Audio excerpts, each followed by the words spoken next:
Sampun. Bismillahirrahmanirrahim.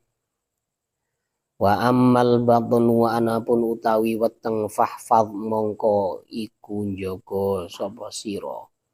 Hu ing baten min tanawulil harami saking merkoleh perkara haram. Wasyubhati lan barang syubhat. Wahris lan ngungsenga sapa sira ala talabil halali ing ngatasé golek perkara halal. Perut ini harus dihati-hati betul ya. Jangan sampai perut ini dimasuki hal-hal yang haram. Kenapa? Karena hal-hal yang haram ini bisa merusak ibadah. Sholat yang dikerjakan ketika orang itu makan barang haram, maka sholatnya nggak diterima. Sampai beberapa hari. Riwayatnya sampai 40 hari nggak diterima. Jadi pengaruh makanan haram ini memang berat. Kemudian ada hadis lagi yang mengatakan, kullu lahmin nabata minal haram fannaru aulabi. Setiap daging yang tumbuh dari makanan yang haram, maka hanya pantas dibakar di neraka. Tidak ada baiknya soalnya. Barang haram itu merusak jiwa. Baik haram dzatiyahnya atau haram kaifiyahnya. Kalau dzatiyahnya haram seperti darah, kemudian daging babi, daging anjing, dan segala perkara-perkara yang sudah ada nas haramnya, atau perkara yang dikiaskan pada perkara yang haram. Seperti apa? Perkara yang haram itu kan kullu dzinabin, yang mempunyai taring. Hewan yang punya taring itu haram. Seperti kucing. Kemudian hewan-hewan buas, anjing, harimau, ini haram semuanya. Atau punya kuku yang tajam. Kuku yang tajam yang bisa melukai cengkeramannya itu. Seperti burung elang atau burung-burung yang berkuku tajam atau berparuh kuat. Walaupun binatang itu kecil, seperti burung pelatuk. Atau kalau orang Jawa itu menyebutnya manuk tengkek. Nah, itu haram karena paruhnya kuat. Jadi hewan yang bisa berburu dengan paruh itu haram semuanya. Burung pelatuk itu kan kalau mampir di atas kolam, ada bibit ikan yang masih kecil, ya biasanya disaut. Makanya tetangga kami itu sedia pistol, ya. Sedia senapan angin. Ya. Setiap kali ada burung pelatuk ditembak, soalnya makan bibit ikan itu. Nah, itu yang haram seperti itu, ini bisa merusak jiwa. Kami pernah mendengar sebuah cerita, ya. Kisah nyata ini. Ada orang ingin nagih hutang. Tapi yang ditagih ini, namanya orang ditagih hutang, kalau datang itu melas-melas, pasang tampang melas gitu ya. Tapi kalau sudah waktunya bayar, ngacir, kadang-kadang tidak ketemu. Banyak alasan yang ini, yang itu, atau banyak berjanji. Akhirnya jengkel. Suatu saat itu punya azam, nanti kalau enggak cash hari ini, utang itu, saya bacok. Sudah bawa senjata, sudah bawa senjata, begitu nagih, enggak dapat uangnya, mau bacok itu enggak tega, enggak punya keberanian.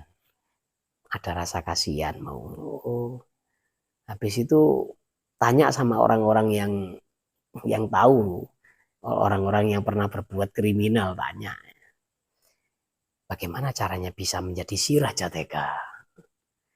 Gampang, makan anjing sana, ambil anjing ya, disembelih dimakan. Ya setelah itu bacok betulan memang. Terus kadang-kadang pelaku curanmor, pelaku pembegalan, kok bisa tega ya, bisa kejam, melukai, bahkan membunuh korban. Walaupun korbannya ini wanita, kan di JLT itu pernah ada wanita hamil dibacok. Ya. Nah, dibegal, diambil skupinya, dibacok. Kok bisa tega seperti itu? Sebelum melakukan aksinya ini mereka pesta miras. Jadi minuman dan makanan yang haram ini memang merusak fitrah jiwa manusianya, itu dirusak. Nah, ini berbahaya sekali. Jadi kita harus betul-betul ya, betul-betul berusaha untuk mencari rezeki yang halal. Fa idza wajadta mongko ing dalem nalikane nemokno sapa sira hu ing hal halal fahris mongko ngungsenga sira ala antaqata sira ing atase ento ngalap cukup sapa sira minhu sanggeng halal alama ing atase perkara dunas syab'i kang ing dalem ngandhape warak. Ketika menemukan sesuatu yang halal, maka berusahalah untuk mengkonsumsinya sampai batas belum kenyang. Jadi mengkonsumsi makanan halal ini harus berhenti sebelum kenyang. Jangan sampai kenyang, apalagi kekenyangan. Nah, itu dulu itu ada nasihat dari orang tua untuk santri yang mondok ya. Jadi santri itu cung mangano sing enak, turu sing enak. Kalau salah paham, wah di pondok di kokon turu enak nyaman ongkuan ya. Suruh tidur aja ini sama makan, uang tinggal tunggu kiriman, nggak usah belajar. Salah. Sebenarnya apa yang dimaksud oleh orang-orang tua itu? Makanlah yang enak. Orang itu bisa makan enak kalau dia lapar. Kalau dia lapar. Kalau dia kenyang, mau makan itu bukan enak lagi, tapi enak. Kalau dia kenyang. Suatu ketika kami pernah ada rapat, ada pertemuan dengan kawan-kawan. Sudah disiapkan makanannya. Ternyata takdir berkata lain. Kami ini mendapatkan rezeki, ditraktir untuk makan di sebuah warung lesehan di desa Gambiran sana itu. Nah, akhirnya apa? Waktu datang lihat jajan-jajan yang enak-enak itu, singkong keju dan lain-lain, sudah enggak selera. Terus sebelum kenyang berhenti. Ini praktek yang dilakukan oleh Nabi. Makanya badan Nabi itu selalu fit. Selalu fit, selalu sehat. Soalnya apa? Menjaga pola makan. Dan penyakit itu memang sumbernya dari perut. Semuanya. Kemarin ini kita dapat wabah ya. Dapat musibah, sakit 3 anggota keluarga. Nah, kena virus cikungunya. Nah itu kan kami obati dengan obat-obat penggelontor racun seperti yang beli dari produk Malaysia itu, atau kita pakai air kelapa, air tegan, habis minum masih belum dingin badannya, panas tinggi, tapi begitu yang di dalam perut ini dikeluarkan, dikuras semuanya, langsung panas tubuh itu langsung berkurang. Dari penyakit cikungunya itu berkurang, lama-lama sembuh. Jadi perut ini memang harus dijaga betul. Wakulu washrobu wala tusrifu, ya. Makan minum tapi jangan melampaui batas. Kalau tuntunan dari Imam Ghazali, lambung itu dibagi 3. Sepertiga untuk makanan, sepertiga untuk minuman, dan sepertiga untuk udara. Kalau orang kebanyakan makan, sudah ya, nafasnya itu enggak enak. Sengkek rasanya itu, aduh enggak enak ini. Nah itu. Jadi kesehatan perut harus dijaga ya. Alasannya kenapa? Fa inna syaba'a, karena saat temene warak yukosi iku ngatosno opo syaba'al qalba ing ati. Wa yufsidu lan ngerusak opo iki syaba'ad dhihna ing ati. Wa yubtilu lan batalno opo iki asyaba al hifdho ing apalan. Wa yuthqilu boleh lan ngabotno opo iki syaba al a'dha'a ing piro-piro anggota badan anil ibadati saking ibadah wal ilmi lan ilmu. Wa yuqawwi lan nguwatno apa asyaba asyahawati ing pira-pira syahwat. Wa yansuru lan nulungi apa asyaba junudasyayatini ing pira-pira tentarane setan. Karena perut yang kenyang ini bisa menyebabkan hati itu keras. Hati keras itu ciri-cirinya seperti apa? Ciri-cirinya orang itu tidak mudah menangis. Tidak mudah terharu. Enggak mudah baper. Itu hati yang keras. Kemudian enggak mau diingatkan. Nah itulah contohnya hati yang keras itu. Orang kalau merasakan lapar, dia itu akan punya syafaqoh, akan punya rasa belas kasihan kepada orang lain. Ada orang lain yang lapar, oh kasihan, saya kalau lapar rasanya seperti ini kan tersiksa, dia lapar sekarang. Akhirnya kita mau memberi, nah itu. Tapi kalau orang itu selalu kenyang, ya cenderung kardiman dia itu, saenake dhewe cenderungnya ya. Nah, tidak terketuk hatinya untuk berbuat, untuk mengasihani orang lain. Kemudian bisa merusak hati. Kok merusak hati segala itu? Ya, hati tidak punya rasa kasihan, yaitu. Ya. Atau bisa merusak hati itu memang dari jumlah makanan yang terlalu banyak, orang yang selalu kenyang, kemudian dia ini kalorinya kan nanti numpuk. Ketika kalori numpuk tidak dikeluarkan oleh tenaga, maka nanti ujung-ujungnya pankreasnya yang kena. Pankreas kalau sudah kena ya kencing gula sudah ya. Kena penyakit kencing manis. Nah itu. Terus juga membuat hafalan ini menjadi tumpul. Orang kalau sering kenyang, maka dia ini konsentrasinya kurang. Konsentrasinya kurang, jadi hafalannya ini akan melemah. Yang kuat adalah yang di dalam sarung. Itu penyebab syahwat ini, makan yang kenyang ya. Dan bisa menjadi penolong dari tentara setan.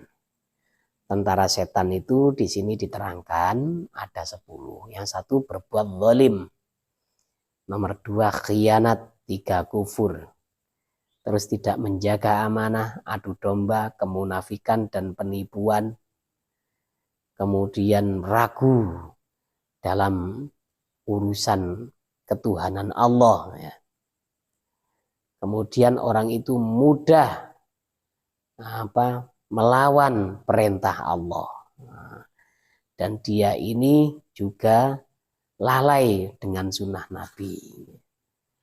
Disebutkan dalam tengahnya ini, dalam syarahnya.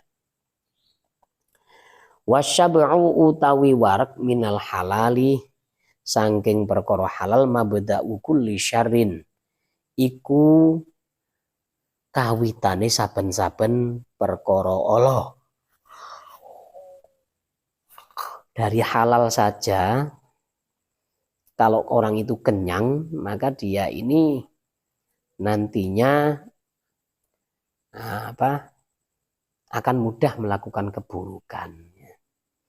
Sudah ibadah itu jadi malas, apalagi belajar juga ya malas cari ilmu. Kesukaannya melakukan hal-hal yang buruk. Nah, ini bahayanya orang makan kenyang. Wa talabul halali utawi fakaifa mongko hale kaya apa minal harami saking perkara haram. Wong kenyang dari barang halal saja bisa terjadi hal-hal yang buruk, apalagi kalau dari perkara yang haram. Maka rusak jiwanya, ya, fitrahnya nanti rusak. Wa talabul halali utawi golek perkara halal fardhatun iku wajib ala kulli muslimin ngatasi saben-saben wong Islam. Mohon maaf saya dari tadi menguap terus dari awal sampai sekarang. Ya karena tadi siang terlalu capek. Habis bepergian. Nah. Wal ibadatu utawi ibadah. Wal ilmu lan ilmu ma'a aklil harami serta mangan perkara haram kalbina iku kaya bangun ala sirjini ing ngatasi kotoran. Ibadah dengan atau belajar memahami agama tak bersamaan dengan makan barang haram itu seperti membangun bangunan di atas kotoran ternak. Nah, ada tanah itu isinya kotoran ternak semuanya. Kemudian bangun di situ. Maka bangunannya ini tidak akan menarik. Baunya tidak enak. Jadi ibadah kalau disertai dengan makan haram, misalkan sholat, dia ini mustahil untuk dapat kekhusyuan, itu mustahil. Ya, jadi orang itu bisa khusyuk kalau dia itu pertama makannya perkara yang halal. Kemudian orang belajar ilmu agama, kok sangunya ini bekal belajarnya ini dari haram, maka dia tidak akan bisa mendapatkan kemanfaatan apapun dari belajarnya.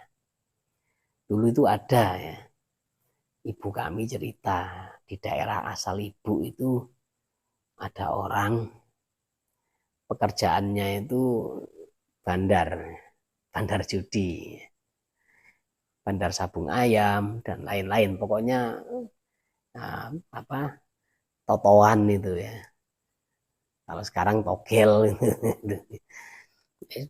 Kemudian anaknya mondok di Yaman anaknya. Nggak main-main ini. Tanahnya wali ya.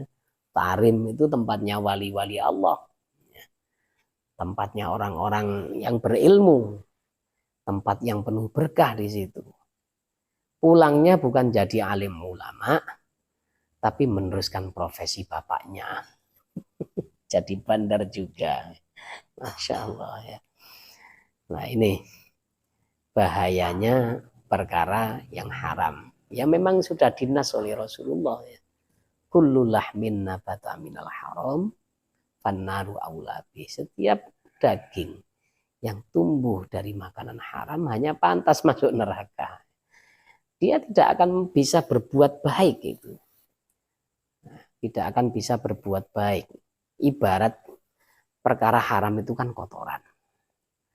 Orang kalau makannya makan kotoran, badannya tidak akan bisa sehat. Suatu ketika ini pernah ada kejadian dulu itu. Ada kejadian, ada orang itu sowan ke Yai Hamid. Sowan, bawa uang, mau sungkem, mau salam tempel. Yai Hamid menolak. Ini ulat ini. Ulat ini. Jangan dikasih saya ini. Jangan dikasih orang, ini ulat. Maksudnya uang dari penghasilan yang haram. Kemudian ditaruh di meja.